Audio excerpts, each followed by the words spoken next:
Todos os irmãos têm uma missão. Cada irmão tem uma missão. Cada servo do Senhor tem uma missão. Qual é a sua? Descubra qual é a sua missão e passe a exercê-la, fazer com alegria, fazer com amor aquilo que Deus entregou para você. Todos nós temos a possibilidade de ajudar de alguma forma na obra do Senhor, orando, contribuindo, visitando, levando uma palavra a quem está muitas vezes sofrendo. Isto é necessário, possível e muito bom. É o programa A Voz da Igreja, meus amados irmãos, programa da Escola Teológica União e Crescimento, e nós louvamos a Deus pelos nossos irmãos. O tema de hoje, os adversários de Jesus. Jesus tinha adversários. Se você tem, não ache estranho. Quando temos, precisamos saber agir de uma forma coerente para não complicar nossa vida, nosso testemunho. O texto bíblico, Mateus, capítulo 12, versículos 10 a 21, uma leitura que nós aprendemos a importância, meus amados, da palavra de Deus para nos instruir. O Senhor Jesus fazendo a sua obra grandiosa, maravilha, milagres. Jesus estava na sinagoga. E estava ali um homem que tinha uma das mãos mirrada. E eles, para o acusarem, o interrogaram, dizendo: é lícito curar nos sábados? E ele lhes disse: qual dentre vós será o homem que, tendo uma ovelha, se num sábado ela cair numa cova, não lançará mão dela e a levantará? Pois quanto mais vale um homem do que uma ovelha? É, por consequência, lícito fazer o bem nos sábados. Então disse aquele homem: estende a tua mão. E ele a estendeu e ficou sã como a outra. E os fariseus, tendo saído, formaram um conselho contra ele para o matarem. Jesus, sabendo disto, retirou-se dali e acompanharam-no grandes multidões, e ele curou a todas. E recomendava-lhes rigorosamente que o não descobrissem, para que se cumprisse o que fora dito pelo profeta Isaías, que diz: eis aqui o meu servo, que escolhi, o meu amado, em quem a minha alma se compraz. Porei sobre ele o meu espírito, e anunciará aos gentios o juízo. Não contenderá, nem clamará, nem alguém ouvirá pelas ruas a sua voz. Não esmagará a cana quebrada, e não apagará o pavio que fumega, até que faça triunfar o juízo. E no seu nome os gentios esperarão. Bendito Deus, Pai querido, Senhor da glória, nós te louvamos pela tua palavra. Obrigado, Senhor, pela leitura, pelo conselho da tua palavra santa, pelo testemunho glorioso da tua palavra, Senhor, a respeito de nosso Senhor Jesus Cristo, a sua missão como homem neste mundo, e a palavra que foi entregue às nossas mãos, em nossas mãos, para que a tua igreja dê, Senhor, prosseguimento à obra santa de evangelização. Pai querido, Pai bondoso, ouve a nossa oração. No santo nome de Jesus te pedimos e te agradecemos. Amém. Meus amados irmãos, esta leitura que nós fizemos e o tema é de fundamental importância para a gente entender e também saber viver, saber nos portarmos diante da adversidade. Adversários acontecem por várias razões. Às vezes nós cometemos nossos deslizes, nossas falhas, podemos pecar contra alguém, podemos desagradar com palavras, com gestos, podemos construir de uma forma negativa um adversário. Também, meus amados, nós podemos inadvertidamente reforçar uma antipatia.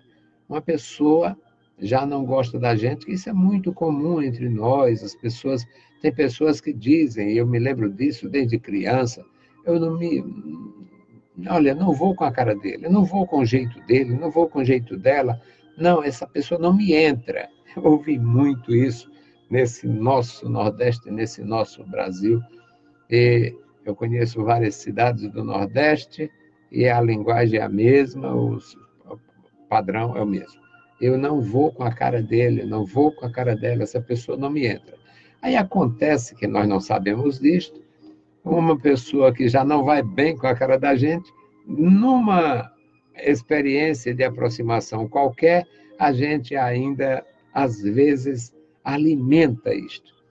Cria uma cisão ou aprofunda aquela indiferença, e o resultado é que a gente tem gratuitamente um adversário, podendo piorar ou não mediante nossas atitudes, mediante a nossa prudência ou imprudência.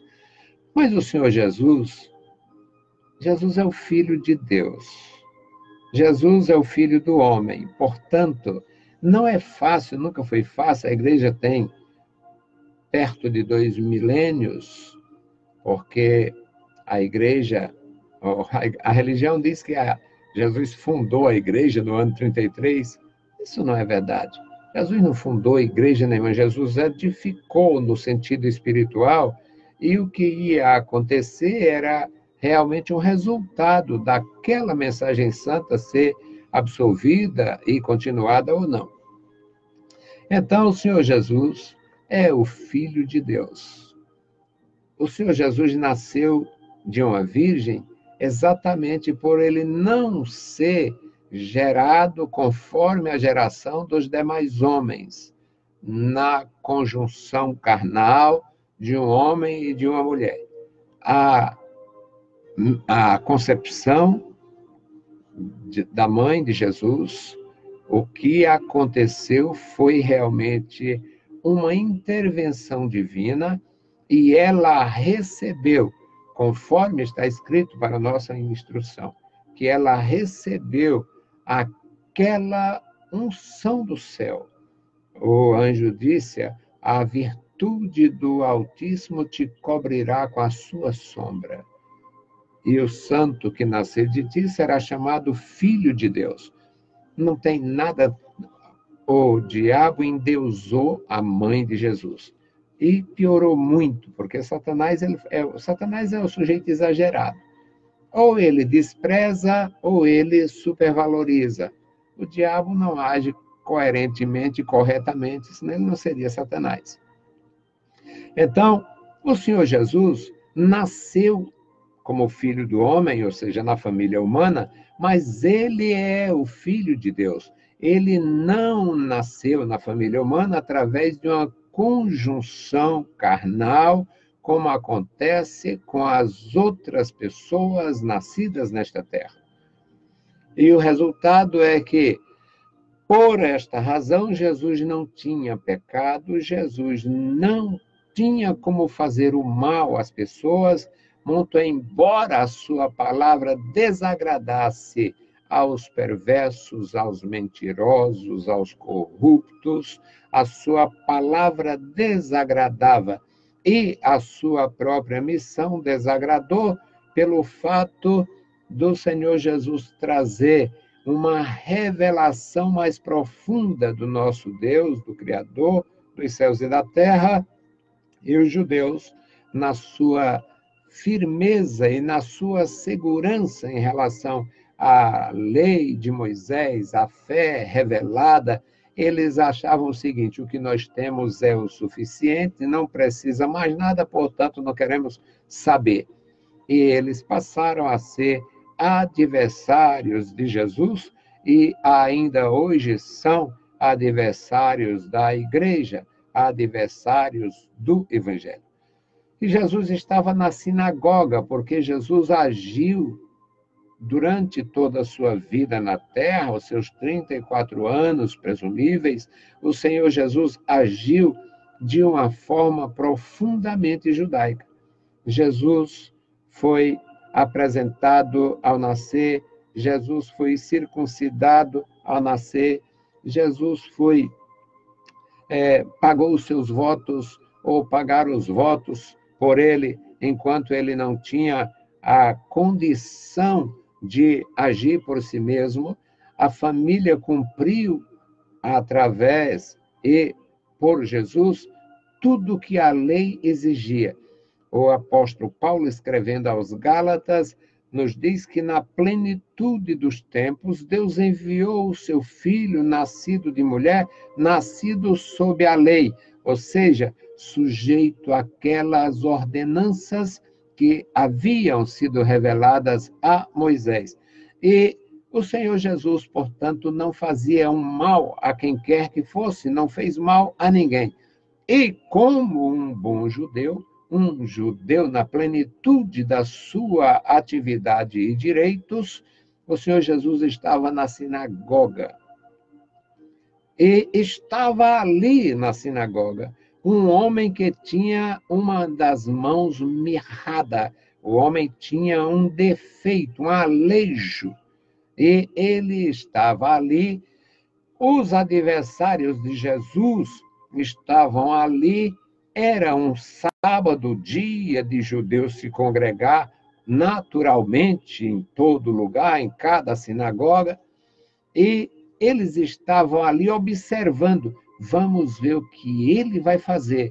E é muito provável que hoje ele nos forneça alguma coisa para a gente acusá-lo e, quem sabe, apresentar às autoridades e pedir a sua cabeça. Então, estavam ali para observar e para acusar Jesus. Aí fizeram a interrogação: mestre, é lícito curar nos dias de sábado? Jesus não dava a resposta que o sujeito queria, da forma que o sujeito queria. Jesus diz: vocês têm ovelhas, vocês são criadores, todo mundo. Era muito natural o judeu criar os seus animais e plantar o seu alimento. O judeu produzia aquele alimento de subsistência e criava os seus animais. Então Jesus diz: qual dentre vós será o homem? Qual homem entre vós? Qual de vocês, tendo uma ovelha e vendo ela cair num poço no dia de sábado, não socorre, não tira ela deste poço? Quanto vale mais? O que vale mais? Um homem ou uma ovelha? Olha, com base nisto, é lícito fazer o bem no sábado. Ele não disse curar no sábado. Porque uma cura simplesmente pode não significar um bem tão profundo quanto a paz verdadeira, quanto a comunhão com Deus, quanto a salvação em Cristo. Eu, pelo menos, não teria a menor intenção, não faria o menor esforço, não daria um passo para ser curado e ser amaldiçoado a seguir, com boa saúde. Ou estar curado e encarar uma pena de vida. Saúde de ferro para viver infeliz. Eu não queria isto para mim. Então, o Senhor Jesus não atende aquelas pessoas, os seus adversários, nos moldes que eles queriam. Eles possivelmente queriam que Jesus dissesse: não, é lícito curar no sábado. É lícito trabalhar no sábado, porque eles achavam que aquilo era um trabalho. Mas Jesus diz, é lícito fazer o bem aos sábados, nos sábados. E o homem que estava ali, que não sabia o que ia acontecer, Deus operando não tem quem impeça, mas Deus não tem secretários. Eu me aborreço, e com muita profundidade, me aborreço profundamente, quando eu vejo pessoas dizendo, olha, Deus vai fazer isto, fazer aquilo, fazer... Eu não sei o que Deus vai fazer hoje, eu não sei o que Deus vai fazer amanhã, eu sei o que Jesus fez na cruz do Calvário, que foi dar a sua vida por mim e por você. Eu sei o que aconteceu em Atos 2, no dia de Pentecoste, que foi o poder que o Senhor prometeu à sua igreja. Eu sei o que vai acontecer quando Jesus voltar. Ele vai levar a sua igreja. Mas eu não sei quem vai ser curado amanhã. Eu não sei quem vai ser salvo amanhã. Eu não sei o que vai acontecer, nem na igreja, nem na nação, nem no mundo. Quando alguém fica posando de secretário de Deus, dizendo o que ele vai fazer agora, vai fazer amanhã, vai fazer à noite, vai fazer... não tem fundamento nas Escrituras. Pode até empolgar. E com base na consagração, com base na experiência, na comunhão, pode ser que Deus faça alguma coisa que a pessoa falou, com base na sua relação de comunhão com Deus. Mas garantir o que Deus está fazendo lá, principalmente, simplesmente para agradar alguém, para satisfazer curiosos. E o Senhor Jesus estava ali, diante dos seus adversários e aquele homem. Aí Jesus olhou para o homem e disse, estenda a tua mão. O homem estendeu aquela mão aleijada, a mão ressequida, a mão sem movimentos, e a mão dele foi curada. O texto do versículo 13 não expõe aqui detalhes. Então disse aquele homem, estende a tua mão. E ele a estendeu e ficou sã como a outra. Jesus não fazia lá um teatro, vem para cá, dá 7 passos, anda em ciclo, diga isto, diga aquilo, dê um pulo. Não. O poder de Deus age indiferente e independente de reações humanas, principalmente no santo ministério de Jesus, o Filho de Deus. Pode acontecer em nossos ministérios, em cada um de nós, os ministros de Deus. Eu tive experiências profundas, eu tenho experiências profundas em determinado momento. Louvo ao meu Deus, porque passadas, que são 5 décadas, eu não tive envelhecimento na minha comunhão com Deus. Meu envelhecimento é exterior. O mesmo Deus que me usou no passado, me usa na atualidade. O mesmo Deus que me alegrou no passado, me alegra na atualidade. Aquele mesmo que me dava lindas canções no passado, me dá na atualidade. Continuo pregando, ensinando, compondo, fazendo a obra de Deus. Então, não tem detalhe o que aconteceu, a não ser o resultado. O homem estendeu a mão porque acreditou na palavra e ficou com a mão sã como a outra. Os fariseus, versículo 14, nos diz, e os fariseus, tendo saído, formaram um conselho contra ele para o matarem. Você tem inimigos mortais? Jesus tinha. Eu não sei se eu tenho inimigos mortais. Adversários eu sei. Adversários eu sei. E não me atrapalham. Não me impedem. Não provoco. Não insulto. Não tenho a menor dificuldade em admitir que tenho adversários. Mas você tem inimigos mortais que quer tirar a tua vida? Então, eles tensionavam matar Jesus. Jesus, sabendo disto, era o Filho de Deus, conhecia a vida humana, a alma humana, o coração humano. Jesus, sabendo disto, retirou-se dali. Versículo 15. E uma multidão acompanhou o Senhor Jesus, pessoas enfermas, alguns aleijados, alguns sem movimentos, alguns paralíticos, pessoas de várias, acometidas de várias enfermidades. E o texto nos diz que ele curou todas aquelas pessoas enfermas. É o versículo 15. No versículo 16, uma coisa interessante que acontecia no ministério de Jesus. Jesus era o Filho de Deus. Era um judeu sem nenhuma dificuldade com sacerdotes, com centuriões, com quem quer que seja. Jesus não tinha nenhum inimigo, nenhuma pessoa, um desafeto pelo fato da sua ação provocar isto. Ele tinha estes adversários por causa da sua palavra santa, por causa da sua missão grandiosa. Jesus recomendava às pessoas beneficiadas pelas curas que elas não comentassem que ele era o Cristo. Versículo 16.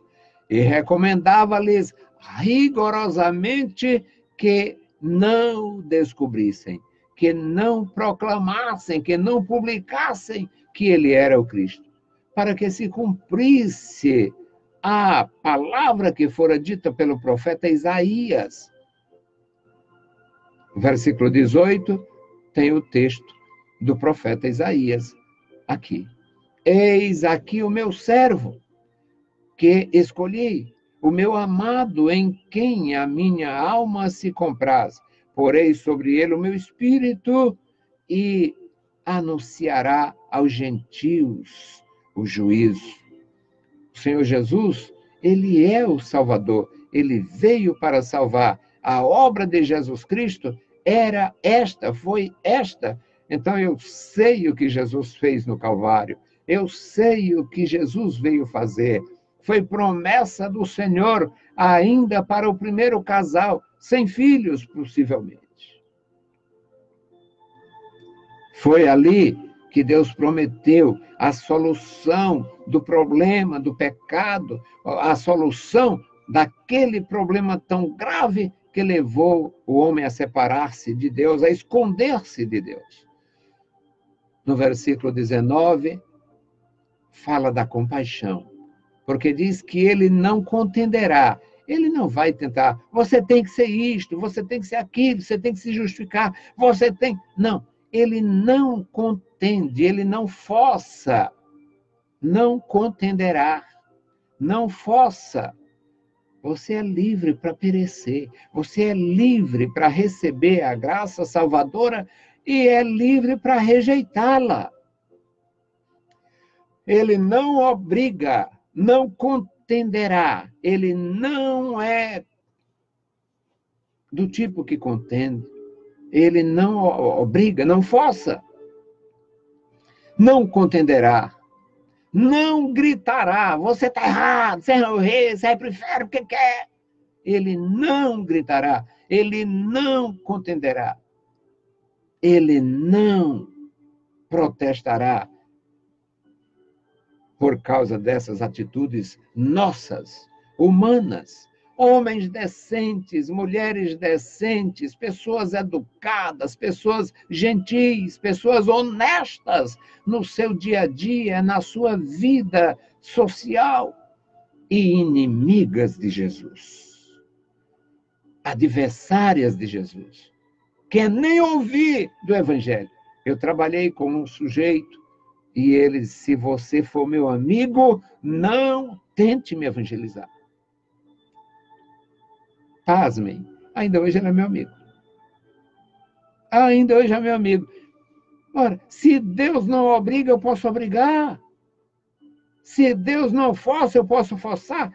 Você quer ir para o inferno? Vá para o inferno. O inferno é um lugar espaçoso também. Não é bom. Jesus diz que ali é tormento eterno. Mas é iniciativa pessoal? Vá. Deus deu liberdade ao homem. Vá. Ele não contenderá, não gritará, nem alguém ouvirá sua voz nas ruas, como uma voz revoltosa por causa dos adversários. Não. Pelo contrário, o versículo 20 diz, ele não esmagará a cana quebrada. Você já é abatido, já está fraco, já não tem entendimento, já está decepcionado. Jesus não vai oprimir você. Não, ele não esmagará uma cana quebrada. Ele não incinera a nossa palha. Ele não apagará um pavio que tem um pouco de fumaça. Ele não apaga, ele não corta o fio da esperança. Até que faça triunfar o juízo. Até que venha esclarecimento, até que o homem se decida, até que a pessoa receba de uma forma coerente e voluntária a graça salvadora.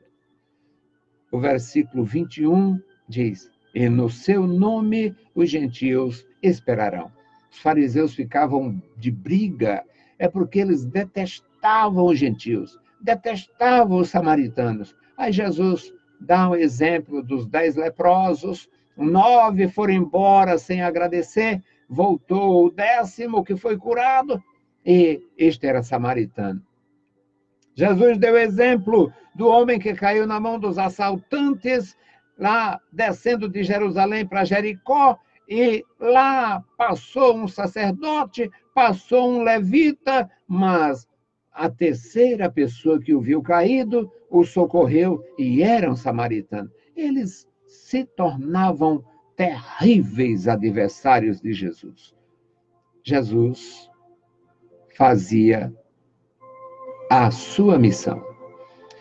E eles não entendiam a missão de Jesus. Portanto, fortaleceram a sua ojeriza, tornando-se adversários cruéis, querendo tirar a vida de Jesus, para se cumprir a palavra do Senhor e para a esperança nossa como gentios. Deus abençoe você, Deus abençoe sua vida, o seu lar, tenha entendimento do amor do Senhor, receba a graça salvadora. Bendito Deus, Pai Santo, Pai querido que estás nos céus, nós te louvamos, te exaltamos, bendizemos e agradecemos pela tua bondade. Abençoa o teu povo, a tua igreja em toda a terra e continua, meu Senhor, estendendo as mãos para salvar. Salva os pecadores, fortalece os crentes e nos dá graça como anunciadores do teu reino. Em nome de Jesus Cristo te pedimos e te agradecemos. Amém. Saudamos a todos com a paz de nosso Senhor Jesus Cristo. Se o Senhor permitir, voltaremos amanhã, eu com os meus alunos. Deus vos abençoe, leiam a Bíblia Sagrada e a graça de nosso Salvador repouse sobre vós. Amém.